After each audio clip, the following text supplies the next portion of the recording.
Greetings, Regional Modernism students. Welcome to week number 2. I hope you enjoyed the weekend and that you are energized and ready for another week. And I hope that you're also excited for another week that this course holds for us as we are still in the air, continuing to build the plane in the air. And I hope that the readings and you're thinking about this very broad and complex question about regional modernism has been of interest to you, and that I'm hoping that it'll be helpful to you in your other courses. Again, this course, I'm not teaching this course as an architecture course. I'm teaching this in terms of architecture as a model, as a metaphor, as a means by which we can anchor our place to be thinking about the dynamic and the tension and the complexities between the universal and the particular, the international and the national and the local, the global and the local, and how we understand our neighborhood in light of the broader abstract concepts of who we are as members of a community, as members of a city, state, country, um, and how we understand and how the arts play a role in embodying that and helping us understand and deal with it, negotiate it, and certainly architecture in a very direct and concrete, literally, often concrete way embodies that for us. I want to just discuss a few of the readings and what I'd like you to focus on. Again, I'm asking you to reread Wendell Berry and Paul Ricoeur in this book. They're, I think, very helpful. I think they're in many ways they're manifestos, conceptual manifestos for how we're thinking about this class. And so I want you to focus on. I want you to spend some time reading them very closely. I've also included a few articles that focus on place in modernity, and we'll begin to be looking at some of these dynamics in relationship to this. And I also have included a physical geographer that I find really of interest. His name is Tuan, Tuan. He published a number of books through the University of Minnesota Press. I'm fascinated by how he's looking at geography from a physical and an emotional standpoint, and I think these are important texts for you to give a sense of how we understand place and space. I also included an essay by the poet Joseph Brodsky on exile, and Brodsky was a Russian poet who was exiled during communism. And we want to bring in this idea when we talk about home and we talk about place and we talk about location, we cannot not consider dislocation. That's our human condition. We live east of Eden, as the title of Steinbeck's novel and as the framework for the book of Genesis. Being called out from our home, being called out from a particular land to wander, to search. And that dislocation,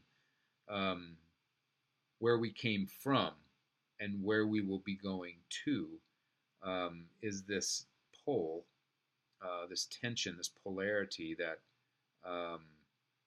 that strings us above the abyss, you could say, that articulates and punctuates our daily walk through life. Many of you come from someplace. Maybe you're hoping to go back someplace, or are in a place that is temporary and looking forward to going to returning home. This very idea of returning home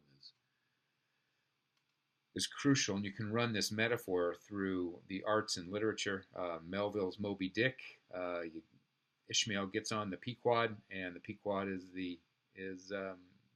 his home, and he's leaving a particular place, and he's going to a particular place, a place that he knows not where he is going. is going to be Ahab's news that he will reveal to him. So I want you to be thinking about. I want you to have this idea of exile and homelessness, dislocation in your mind as well, because we can't think about home and location and place without thinking about longing and experiencing longing and dislocation and homelessness. In that regard, I also have included a photograph of an artist, Enrique Martinez Celaya, a Los Angeles-based artist that I've worked with for a number of years, that we will spend a considerable proportion of time together discussing. He's a Cuban emigre, was born in Cuba, fled Cuba for Spain with his family, settled in Puerto Rico, and then attended college and graduate school, and is living and working in the United States.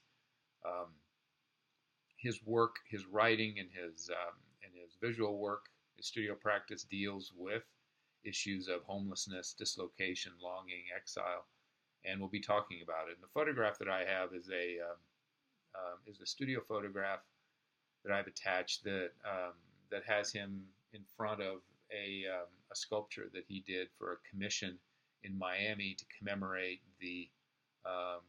Operation Peter Pan, when Cuban parents in the 60s put their little kids on a plane and sent them to the United States to get away from what they felt to be Castro's indoctrination process. And these kids, many of them were never reconnected with their parents. And this figure of the boy on crutches with a house on the back of his neck, this house is going to play an important metaphorical role in Martinez Celaya's work. This is a photograph from, I think, 2011. That house is that place of longing, the place of security, the place that may never exist, may never had existed. And that idea of a literal place and an emotional place is something that I want you to be thinking about. I want you to be thinking about as well. I've also included a short reflection that I published in a collection of essays on the artist Mako Fujimura, an artist that you may know something about.